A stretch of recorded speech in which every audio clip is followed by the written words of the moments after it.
Ahoj, ja som Jessie a ja mám 10 rokov a idem do novej školy, lebo sme sa sem nasťahovali. Môžeme ísť. Môžeš ísť prosím na bok? Hej, to je posledný krát. Dobre.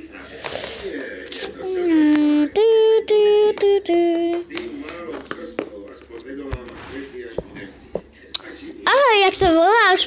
Jack, a ty? Jessie, koľko máš rokov? 10. Ja mám tiež 10, tak to si budeme rozumieť. No hej. Čo si za zviera? Kolia. A ty? Tiež kolia. Zdravím aj mňa.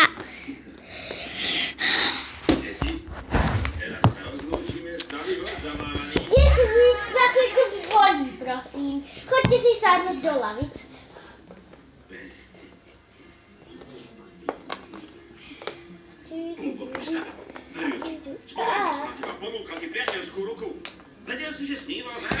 Prváš pani Želka, že meškám.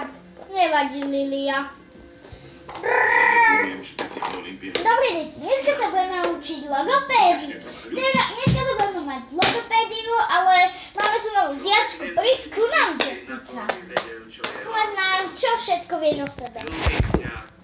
Ahoj, ja som Jessie, mám 10 rokov, vyhazovala ma zo školy, prepadávala som už 8 krát a mala som 7, mala som 5, čo ma vyhodili, čo potom prepadla prvýkrát a nebudem mohla hovoriť a do 10 som prepadávala. Tak my sme sa odsťahovali a včera sme sa nasťahovali sa ako tam vedľa na druhú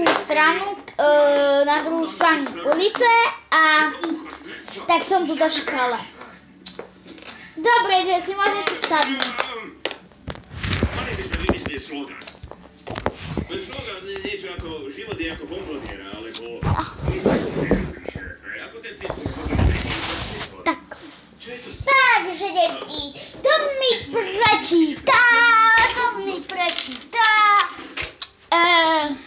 Toto. Kto mi to prečíta? To, čo máme na tabuli. Môžem ja? Tom. Legenda. Prečítaj mi to z knižky. Legenda. Našu